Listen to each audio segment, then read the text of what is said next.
It's time to get chiseled with Rob Commodari.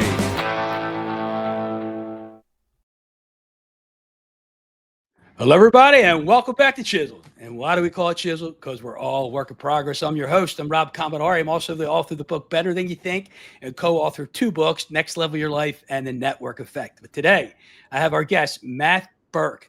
He was an American football professional player, played in the NFL for 14 seasons, primarily with the Minnesota Vikings. But today he's in here because he's a Baltimore guy. You know, he came to Baltimore as a free agent early on and eventually won a Super Bowl. So anyway, he was born and raised in St. Paul, Minnesota, and played college football for the Harvard Crimson. 1998, he was drafted by the Minnesota Vikings, and then he became the starting center in 2000. Went on to be selected to 6 Pro Bowls and 2 All-Pro first teams during his career. As I said a minute ago, he joined the Ravens after the 2008 season and soon became a Super Bowl winner. He retired from the NFL after a year or 2 after that, I think it was. Following his retirement, though, things started happening another way for Matt. He actually started a Catholic school in Burnsville in 2019. Then he, like I said, he played college at Harvard University. He was described by Sports Illustrated as maybe the best Ivy League prospect to come along in several years, who could be a nice developmental type of pick. Well, he proved them wrong. Right, Matt? And then he won his first career championship during the Super Bowl. Okay, what number was that? 47? 47 against the San Francisco 49ers. He was also named the 6th smartest athlete in 2010 by the Sporting News. He scored a 46 on the Wonderlook test, which I don't know what it is. I haven't looked that up. The 7th highest score ever in NFL, so he can explain that to us a little bit. Birk, Matt, he's an anti-abortion activist. His wife, Adriana, volunteers at a crisis pregnancy center, and he participated in the Maryland March for Life in 2011. He's Catholic. He has 8 children, 8 kids. Matt, welcome to the show. How do you manage that? I'd say we don't do it well. We just do it, Rob. But it's great to be here with you. Yeah, thanks for your time. Thanks for showing up today. And we met at the men's in Maryland, the Baltimore Men's Catholic Conference, a few months ago, I think it was. Yep. And I asked him if he wanted to get chiseled, and he said, "Look at me, I already am." Anyway. So Matt, I know you're big guy, 6'4". You played center in the NFL. At what point early on did you say, "Hey, I think I want to play football as my dream"? Well, I was just like playing football. I didn't really play it growing up, and then when I got to high school, I kind of started to hit puberty, I guess, and get bigger and stronger. And my buddies were like, "Hey, you should come out for football," and I did, and that's kind of where, it was probably the first sport that I was just kind of naturally had a knack for it, and then I always, even as a little kid, I always wanted to be big and strong. I don't know why, but I can remember like.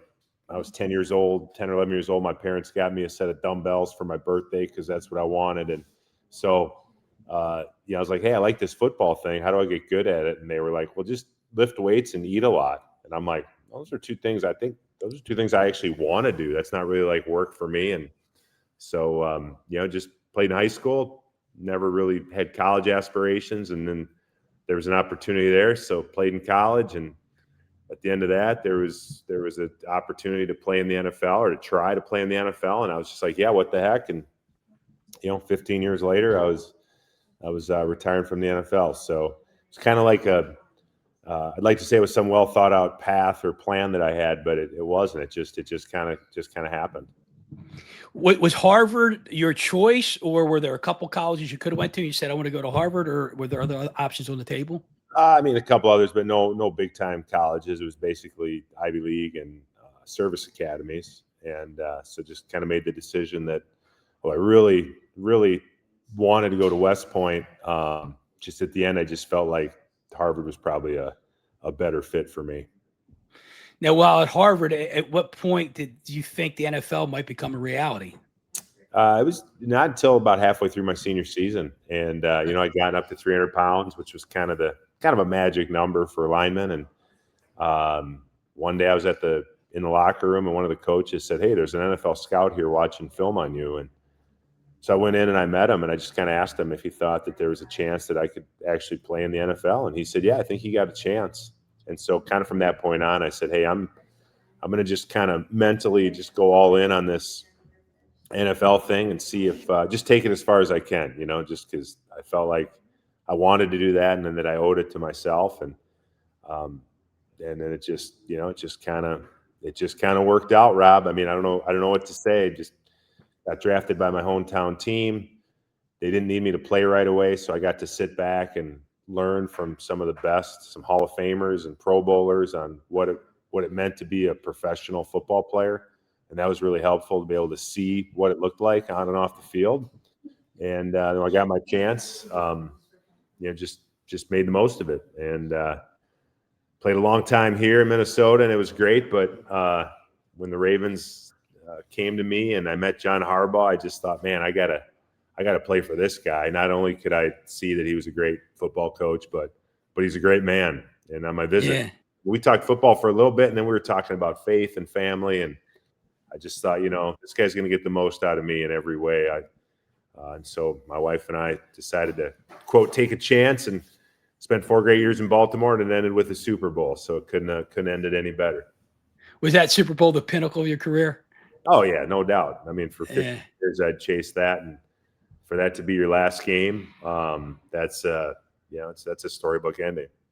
Yeah. So I do want to get, because I feel like that's where this podcast is going to go. We talk a little bit of football, but I definitely want to get into the faith piece. So did you know John Harbaugh before, like when you became a free agent, you're going into free agency. Did you know John Harbaugh was this Catholic guy or spiritual guy before you met with him? No, it was just more I didn't know that about. I met him once at a Pro Bowl. He was a coach, but didn't know him. He was still, I think he'd been a head coach for 1 year in the NFL. He was a surprise kind of hire, if you will. And then his rookie year, they go to the Ravens went to the AFC Championship game, and John Harbaugh kind of became a household name pretty quick in the NFL. But no, I didn't really know him until I took that visit, and then just got to know him as know him the coach, but know him the man. And like I said, I wanted to play for that guy. Yeah, and you did, like you said, for 4 years. So, like in the because you're devout. I consider you a devout Catholic. Is that a fair statement? I try to be. Well, we're all a work in progress, right? That's right. Some days are better than others. So, in saying that, because I know, like John, my daughter played against his daughter in some high school sports, whether it was basketball or I think it was a track or something. There was a couple different sports they played. Or she played at 2 different high schools. My daughter played at one, and they played against each other. So I've met him once or twice along the way. And I guess where I'm going with this is you're playing football, and let's face it, it's a business, right? So you got to get out there, you got to grind, you got to do your job. How often outside of football did you talk to John about faith, or any of the other players for that matter? I'd say on a regular basis. I mean, John's a guy, he doesn't compartmentalize it. I mean, there are times he's talking to the team and he's talking about a scripture passage or his daily reflection. It's just who he is. And thought that was great. I mean, it's great to work for a guy like that who doesn't compartmentalize. Certainly, John's not shoving it down anybody's throat either. But if you know him, I mean, if you know John, if you work for him, if you're around him, that's who he is. That's part of who he is, a big part of who he is. And so, with that, it really sort of created a culture, and I think gave everybody permission, to be who you are. John used to always say, in the football sense, he'd say, hey, let your personality shine. You guys, you got big personalities, let them shine. But be who you are, and that includes your faith too. And always great support at the Ravens. We had a great team chaplain, Rod Hairston, who his door was always open. There were Bible studies on Mondays, Saturday nights before games, Catholic Mass Saturday nights or Sunday mornings, couples Bible study Thursday nights at somebody's house. It was part of the Ravens culture. It was there, and a lot of guys participated in it. Was it, if I could ask, was it all Catholic, or was it like a Christian thing, or just guys that were believers? No, Christian. I mean, the way it works in the NFL, at least my experience was, it's at the Bible study or fellowship service, whatever the Protestants called it, there'd be 30, 40 guys there. And then at the Catholic Mass would be a bunch of the coaches and me and one other guy. I just kind of seen the way it was on every team that I was on. But obviously on a football team, you've got so many different types of guys it's so diverse in every single way. And just part of the football culture is you accept and are respectful of everybody's differences. We never had a sensitivity training or anything like that. It's just kind of baked into the culture that we're a team and everybody here is needed to accomplish the goal. And that means respecting everybody. So it was great though. Had great, I think my wife and I, especially too, moving away from home, moving our family across the country, probably leaned on the other players and their families more than we did when we were in Minnesota. And a lot of that was through the Bible studies and with the faith piece. So did you have that same permission, so to speak, in Minnesota, or did you have that same kind of culture there as well, or was it? Yeah, it was same. I'd say it probably wasn't quite as robust as it was in Baltimore, and that's just probably because of who the guys were. It's just a little bit different, but certainly at the Ravens, I think the leaders of the team, a lot of those guys were really devout Christians too. So that's why it was probably a little bit bigger part in Baltimore. Did you ever get in discussions like the difference between, like, say, a Protestant and a Catholic, or the different Christian faiths? You ever have those conversations?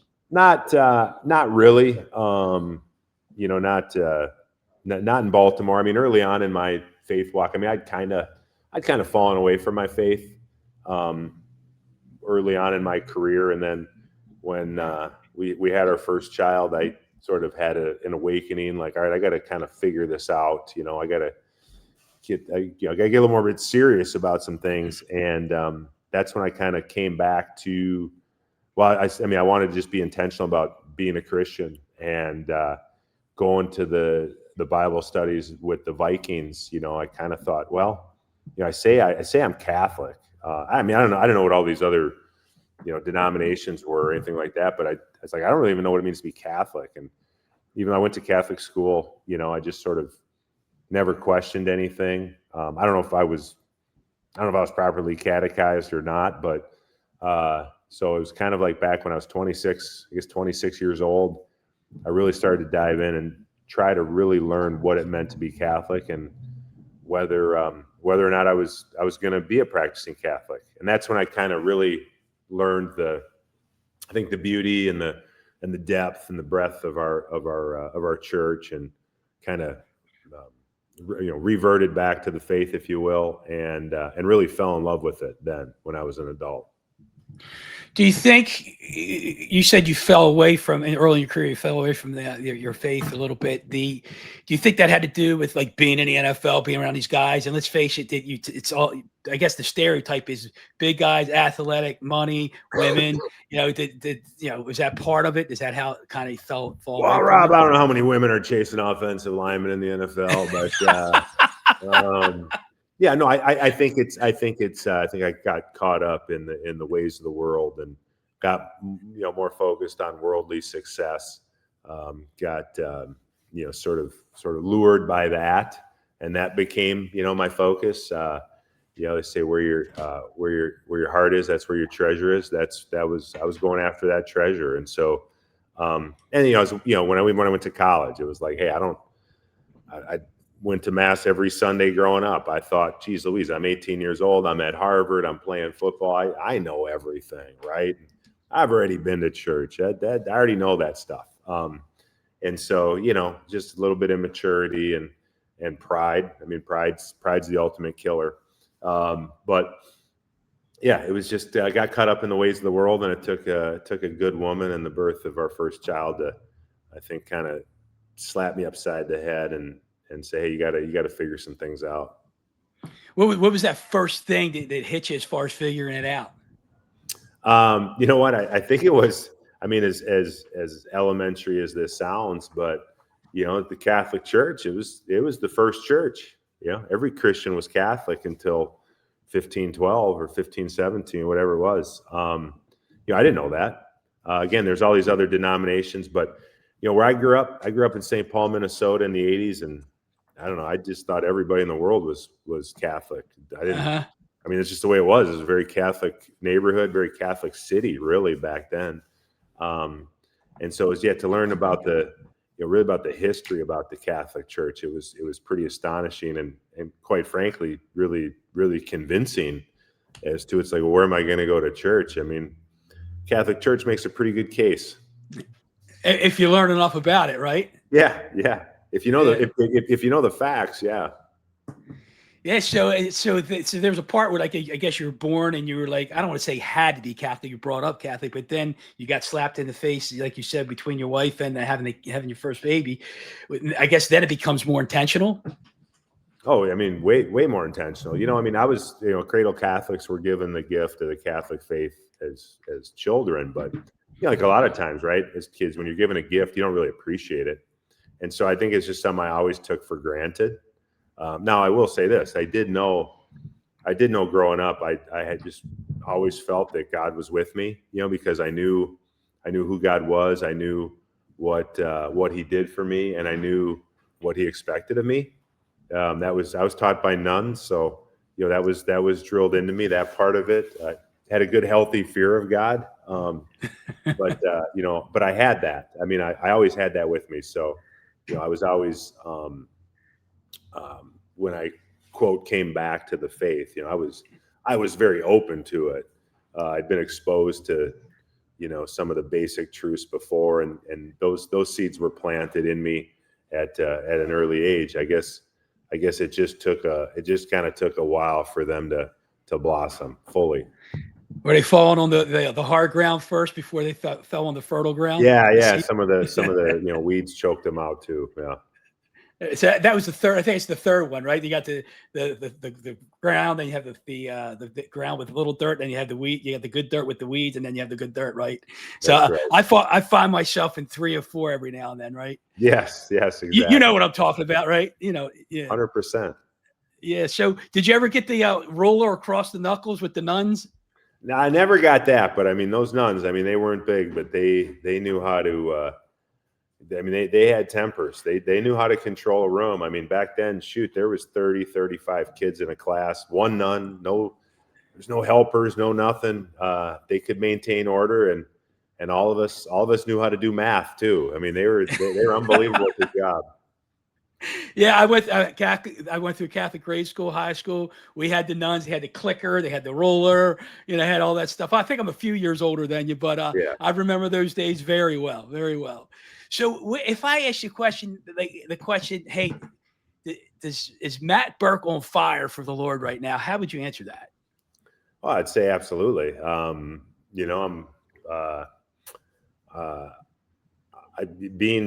think I am, and I would say why. Okay, well, why would I say that? Because there's all these great tools in the Catholic Church that we have at our disposal to practice, to pray, to grow closer to God, to grow in holiness, which is kind of the whole point. I mean, not just obviously it starts with the sacraments, but then we have so many other things, so many great doctors of our church that I do like to read, and just reading the writings, whether it's St. Augustine or Thomas Aquinas, or just so many things at our disposal to help us in our journey with the ultimate destination being heaven. And so I say that I am, not because of I'm like super talented or super smart or anything like that, but just because I've taken advantage of the tools that the faith has to offer and been exposed to the full truth of the church that Jesus founded when he told Peter to, on this rock, build my church. And so, the great thing about being Catholic is it doesn't take any talent. It's kind of like being an offensive lineman. It's not super hard to get in somebody's way and grab onto them. You just gotta be willing to do it every single day. You just show up and you just do it over and over and over again. And so that's why I would answer yes to that question. Yeah, and so I think what I heard too is like you just keep showing up. Yeah, I mean, right. I mean, some days you feel great, you feel like you're on fire. Others you don't feel like you're on fire, but those are just feelings, right? I mean, Yeah. it's part of it's like football. I think football players probably make good Catholics because nobody in football ever asks you how you're feeling. Nobody cares. Everybody, once you get the season going, everybody knows physically and mentally, you're beat up, you're run down. That's just a given. But you do kind of learn, you do kind of train yourself to just keep showing up. And this is something I vividly remember Harbaugh saying one day.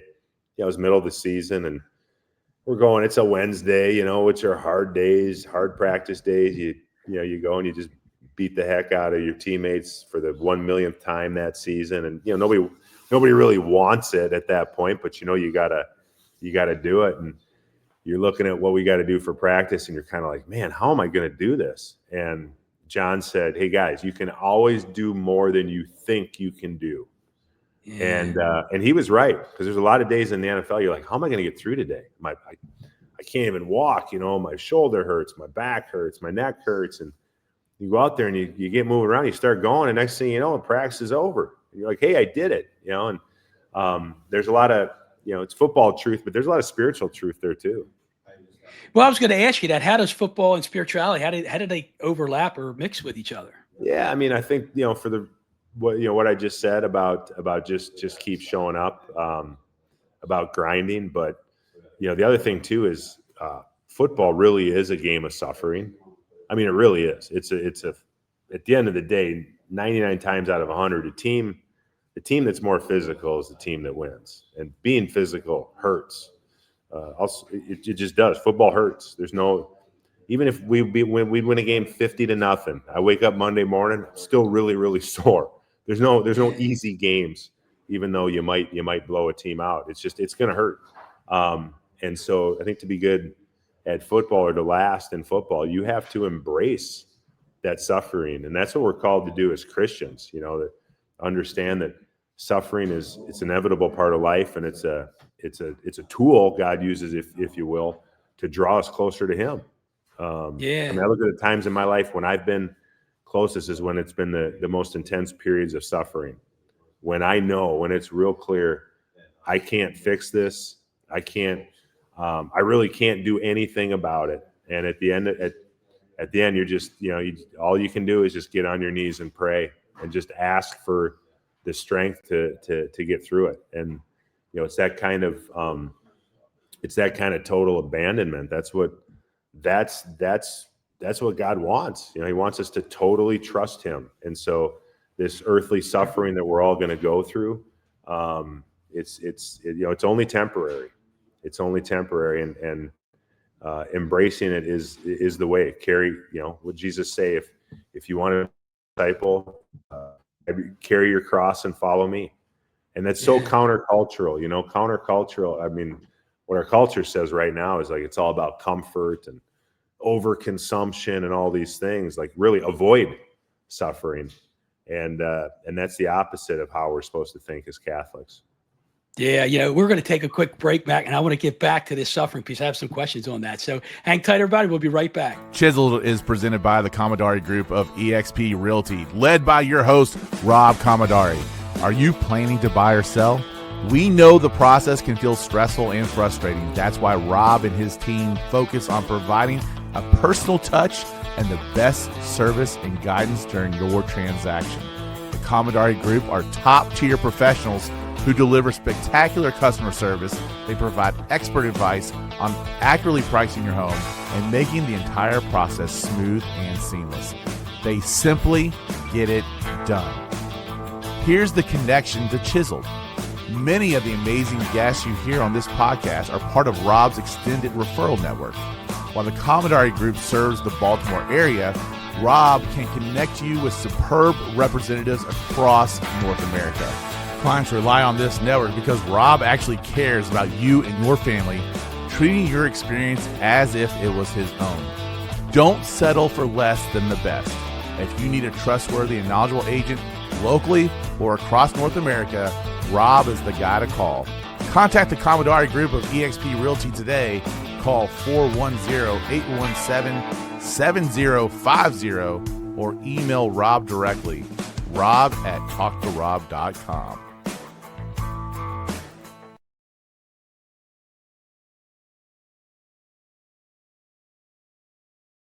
All right, welcome back. Thanks for that time there, Matt, to help me think about some of these questions. But one of the things I want to talk about before that break was you talked about suffering.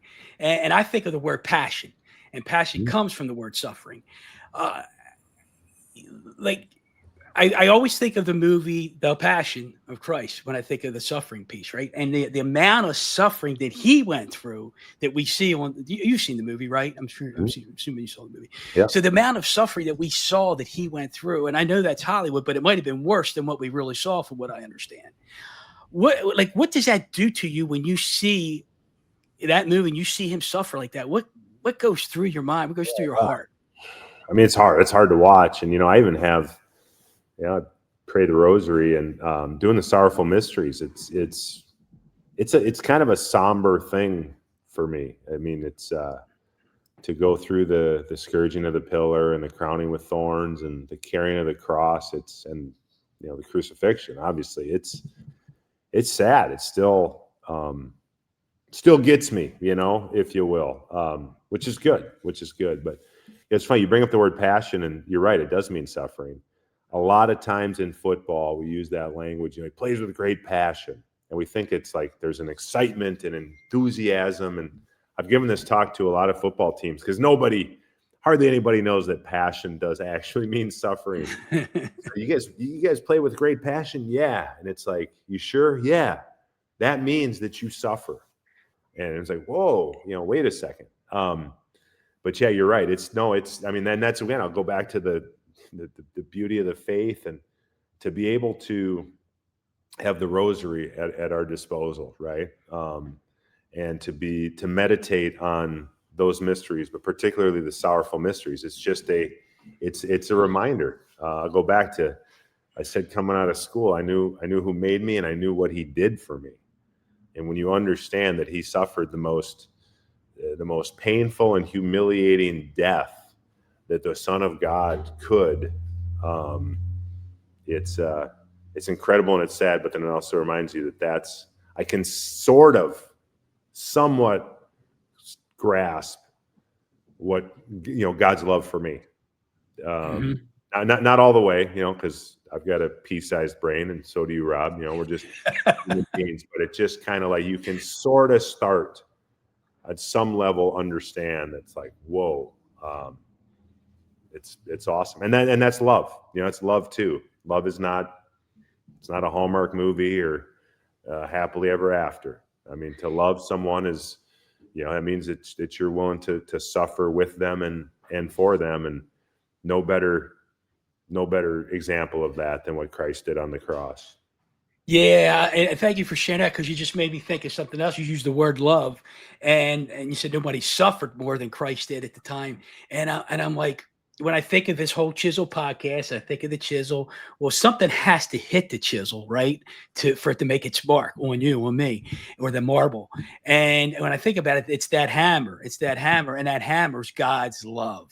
That's what I feel, and it's His love, and it's coming down on that chisel, which, in my mind, are our experiences. All the experiences we have, it's that hammer, and it's hitting. And the harder He hits it, the more He loves us, right? And He's chiseling away us, and that's part of the suffering, I think. I think, when we see it as maybe a punishment, we see it as a hardship or perceived hardship, because I think when you look on the other side of it, like Him rising from the dead, then, He had to go through that to get there.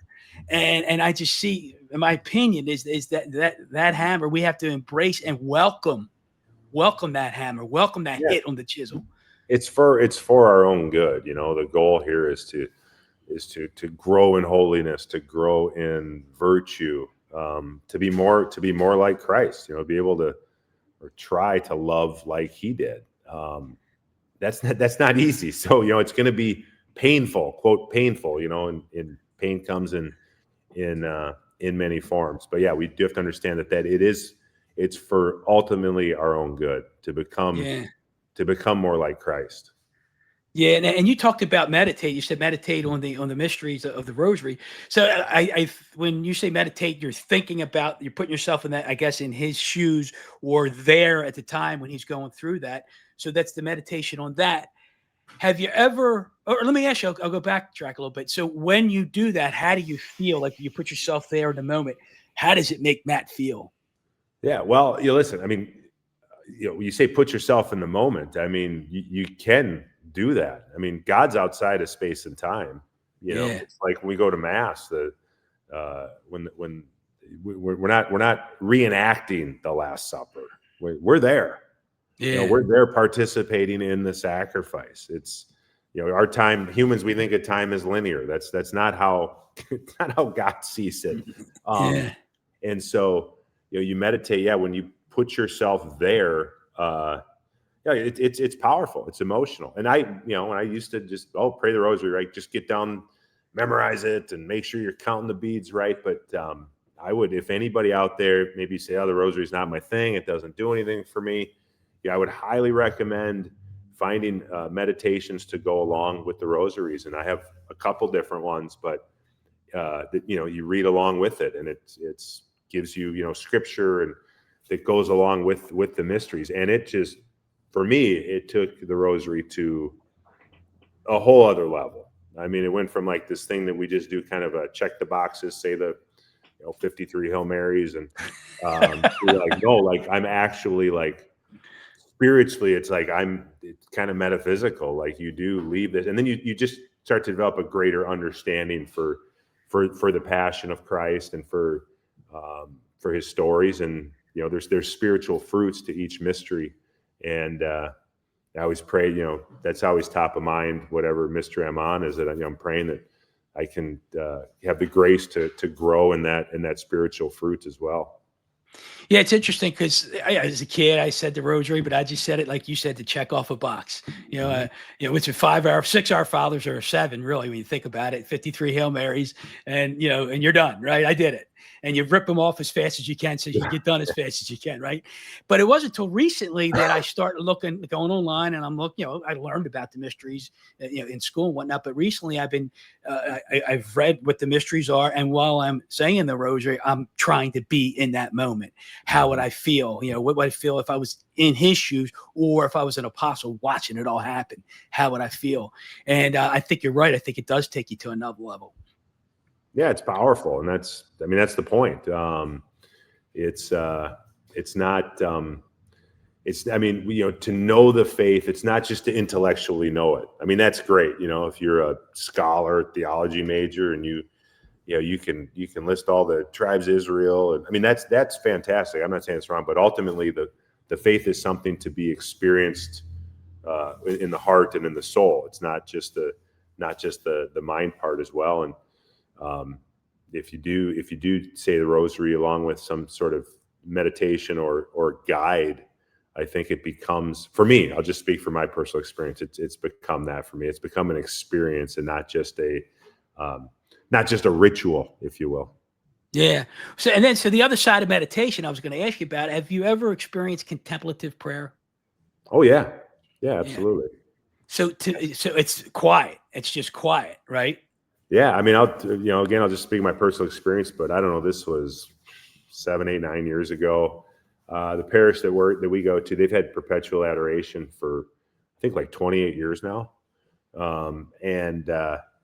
It was that Sunday where our pastor was given the pitch, to, hey, sign up for a holy hour every week. And I read about all these, great, like Fulton Sheen talked about how every day he did a holy hour, 55 straight years or something. And so yeah, it sounds great, man. It sounds great. But I'm got a bunch of kids, and so it was mass, and I was in the way back, like outside of the church, and just able to listen. And I call that purgatory, like when you're on the outside of mass, but you're still there.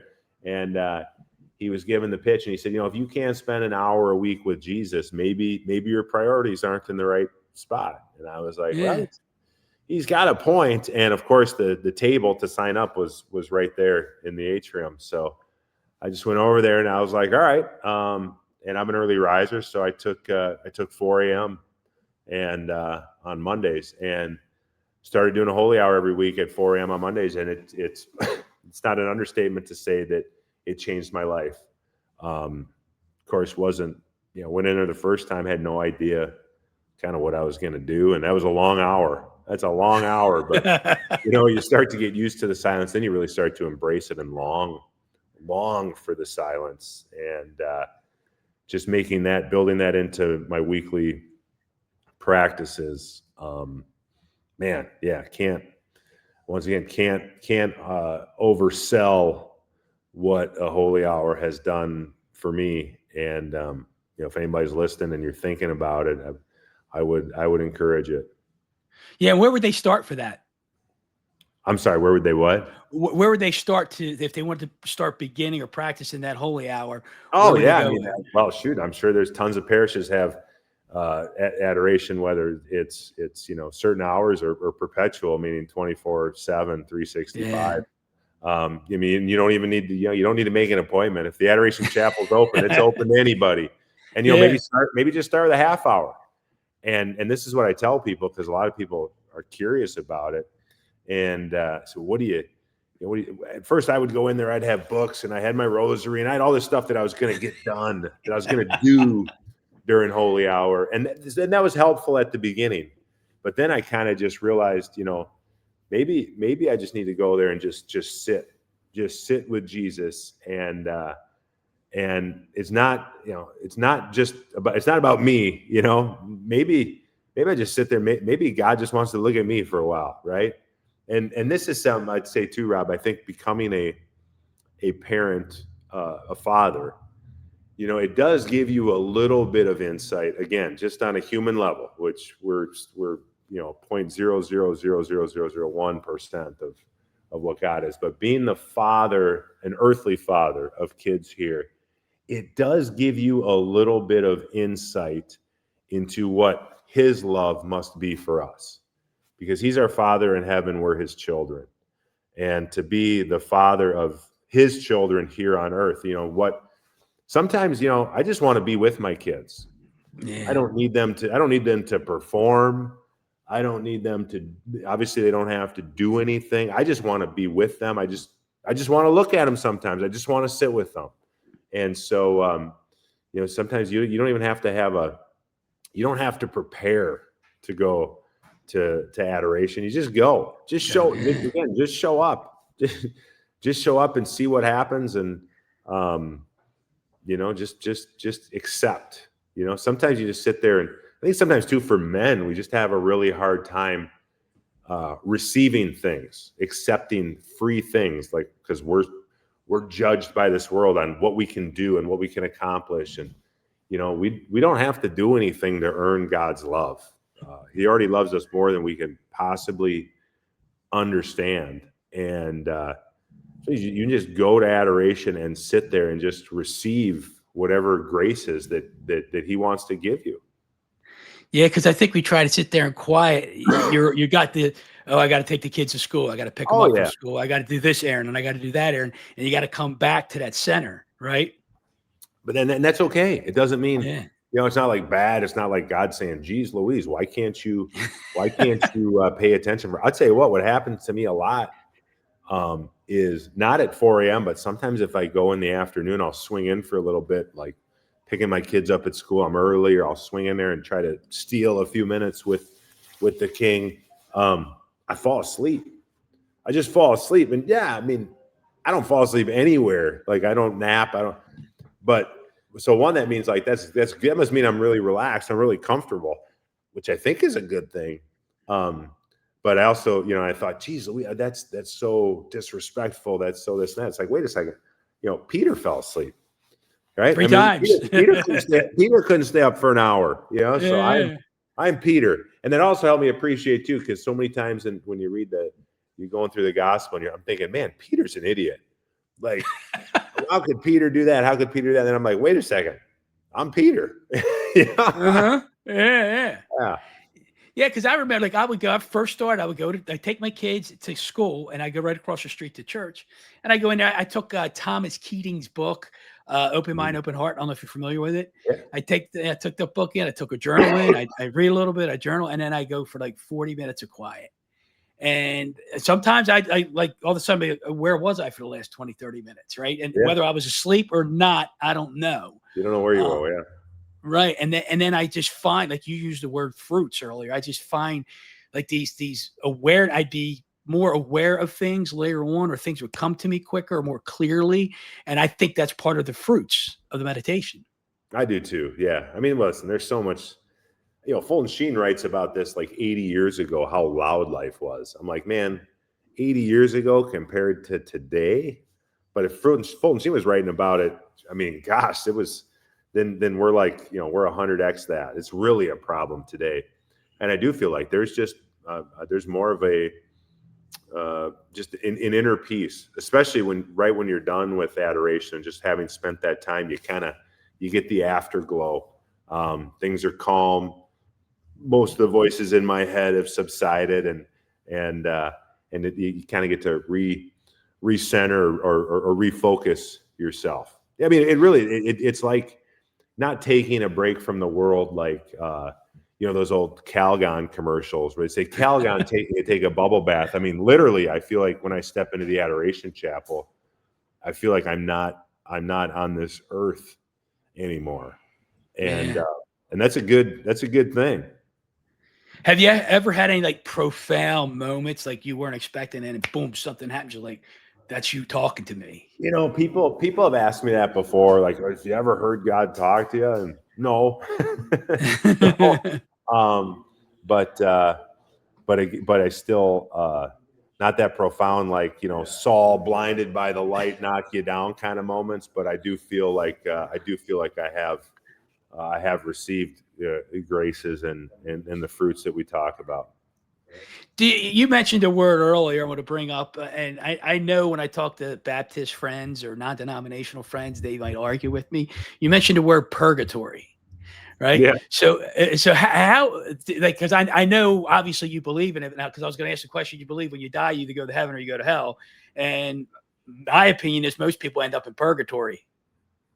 I would agree. That's kind of what I'm aiming for, Yeah. That's sort of my goal. I think it's, I mean, listen, it's, this is what I'll say. I mean, there's scriptures that support it. And, when it comes to the Bible, first of all, Catholic Church put the Bible together. Right. So, which is funny. And, the denominations that want to talk about, that the Bible is the final authority on matters, or sola scriptura or whatever. None of that's in the Bible. So that's kind of interesting. But when we got the Bible from the Catholic Church, and it was published around 300 AD. So it wasn't like Jesus was hanging on the cross and he said, "Hey, here's the Bible. It's in English. It's all there. You're good," right? I mean, the church exists. One of the reasons the church exists is to interpret Holy Scripture and to help interpret it and tell us what it means. And so, listen, the only thing I'll say about, and I have obviously, as everybody does, great Protestant friends. Yeah. And, everybody's on a journey, and it's not my job I'm not wired to have a theological debate or, I mean, I don't even know. I don't know really what Lutherans believe or Baptists or anybody else. I'm trying to figure out everything Catholics believe. But we're all on a journey, and we're all called to evangelize. And for me, your best evangelization tool is your personal. So if I want to, if I want to, me being a good Catholic, and I don't just mean, going to church and going to confession. I just mean, trying to live a holy life. That's the best advertisement I can be for the Catholic Church. Yeah, the only reason I brought that up, because sometimes I've had discussions and I talk, and I've like confidently just said, "Hey, yeah, you could go to purgatory," and I get these looks, and I'm like, let me ask you this question, Matt. Do you believe to get in heaven you have to be perfect? I mean, once you get there, you're perfect, right? I would agree with that, right? Yeah. So if you're not exactly perfect before you die, you have to go somewhere to get perfect. And if you're not evil enough to go to hell, where's that pit stop? Yeah. Your refinement period, handling school, whatever. Whatever seems to logically make sense, and there's scripture that supports that too. So that's which is more important than what Matt or Rob believes. But yeah, like I said, I mean, I'm feel like it's a great blessing to have been exposed to the Catholic Church as a child, and then to have, when I fell away, found a beautiful woman that I became smitten with, and she helped bring me back into the Catholic Church, and just to be exposed to it and to understand, a lot of it, and just, again, like I said, to be able to appreciate the beauty and the brilliance and the depth of it. That's awesome. I mean, I like that doesn't say anything about me. I'm not smarter than anybody. I just happen to, that's my experience. And so, a lot of people haven't had those same experiences. So, it's just the way it is. I just know for me, it's a great blessing. You said you're not smarter than everybody, but the NFL did declare you the sixth smartest player in the NFL. Well, I mean, I was thinking, who are the other five? It's kind of hard to believe, but I guess we'll roll with that. Hey, so a couple more questions real quick before we let you go. 8 kids, right? Yeah. We talked about it's 100x now as far as all the distractions and how loud and fast the world moves. Like, how do you raise 8 kids in today's world? It's a lot. I think, just like in football, when things kind of feel like they're spinning out of control, you just go back to the basics. And so I just try to basics, just try to love my kids. I do think, it's different these days, obviously, than we were growing up. The world's going to tell kids all the time that they're not enough, and so I kind of look at, my job is to tell my kids that they are, give them the unconditional love that God shows me. And then, I think, we try to, do Catholic things. I mean, obviously we go to mass on Sundays, but try to pray as a family. It's hard though. I mean, sports and activities and everybody's zooming all over. Hey, if who's ever here at 5 o'clock, we're having dinner, sit down. I don't know who's going to be here.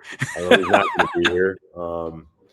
But you do the best you can, and you pray a lot.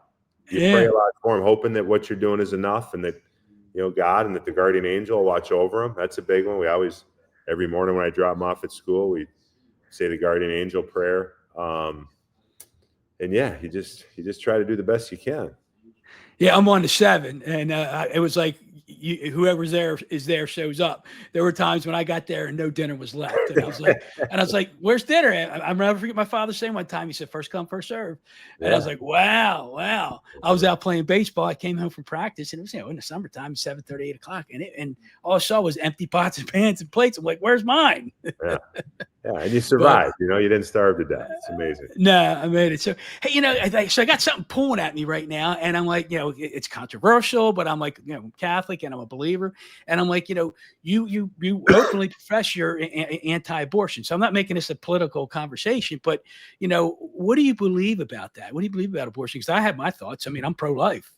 Yeah, I just think that all life is originated by God. He's the creator of the universe. He's created every single one of us. So.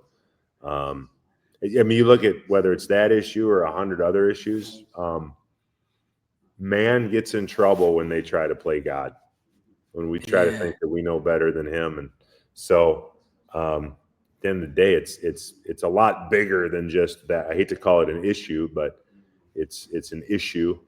It's way bigger than that. It's just about, it's trying to accept what God's will is, to have that kind of humility. And, if you want to look at it as an issue, it's kind of, to me, it's like the fundamental issue. Like, if you don't believe that every single person has the right to life, then it's easy to say, well, because you're saying unborn people don't have the right to life. Well, then you can say, well, Black people shouldn't have these rights, or women shouldn't have these rights, or whatever, you name it. You can start pulling pulling rights away from everybody just because, Right.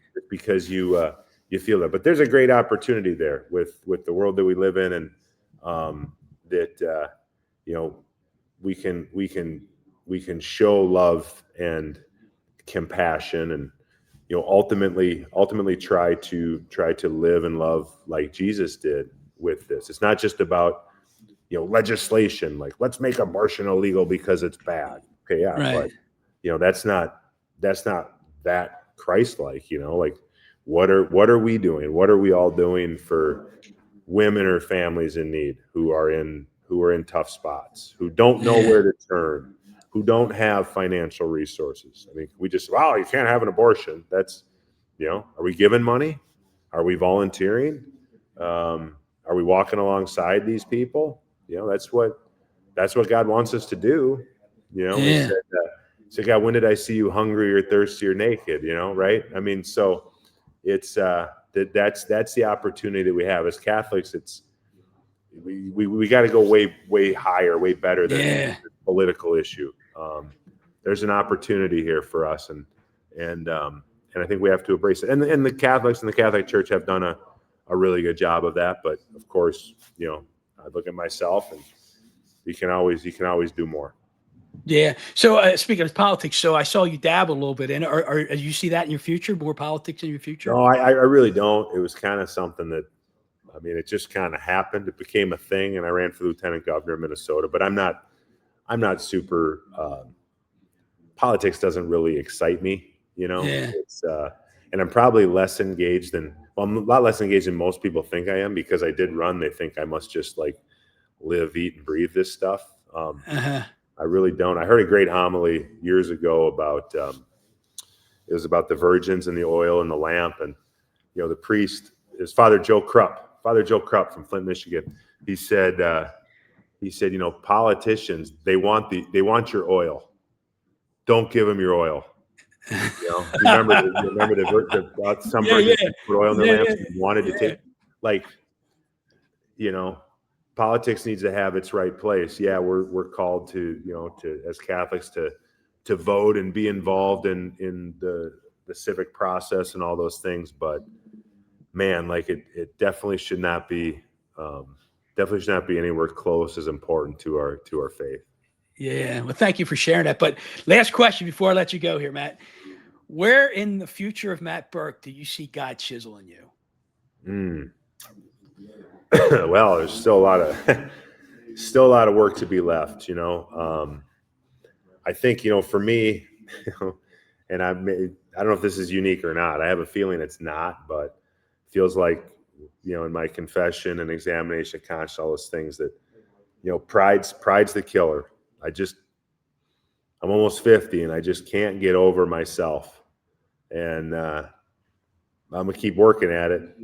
A lot of times it feels like I'm not making any progress, but I guess I'm not going to do it. I'm not going to grow in humility because of my strength or resolve or willpower or anything like that. God's going to do that. So that's kind of what I take refuge in, is that I need to keep trying and working at it, but it ain't going to be me. God wants my best effort, but ultimately He's going to take care of the results, and He has to, because I can't do it by myself. Yeah, you said pride. So do you recognize, are you aware of in the moment when you're like, that was a prideful statement, that was an egotistical thing I said or statement? Usually not quite right in the moment. It's afterwards, and it's like, oh man. And so I'll only say this, because if you say no, I'm quite humble, right? Like, pride's one of those things. You're never gonna you're never gonna really have a handle on it. But at least I can go back to this. At least I know that I have to grow in humility. So at least I know that. Okay. Yeah. Maybe sometimes it doesn't feel like I'm making progress, but at least I know that. And so maybe there's just a glimmer of hope for me, and that's all I need. Well, great, Matt, man. Thank you so much for your time today, man. It's been awesome chatting with you. It's a pleasure to meet you a few months ago. And I know a lot of good things are coming your way, especially with 8 kids. I don't know how many grandkids that adds up to, but anyway. We'll see. We'll see. Yeah, we'll see. So, Matt, I don't know if you're open to it. If somebody wanted to get a hold of you and talk about the Catholic faith, I mean, do you have any? Are you open to that? Can they get a hold of you on the social media? Is there any way? Yeah, I'm not super active on social media, but I got a website. It's mattbirkandcompany.com, and you can check it out there and shoot me an email. And yeah. And you know what? I'm sorry we didn't even talk about your book, but that's for another time. I know you got a book out there as well. It's all good. So, look, man, Matt, thank you so much again. Until next time, everybody, let's go get chiseled.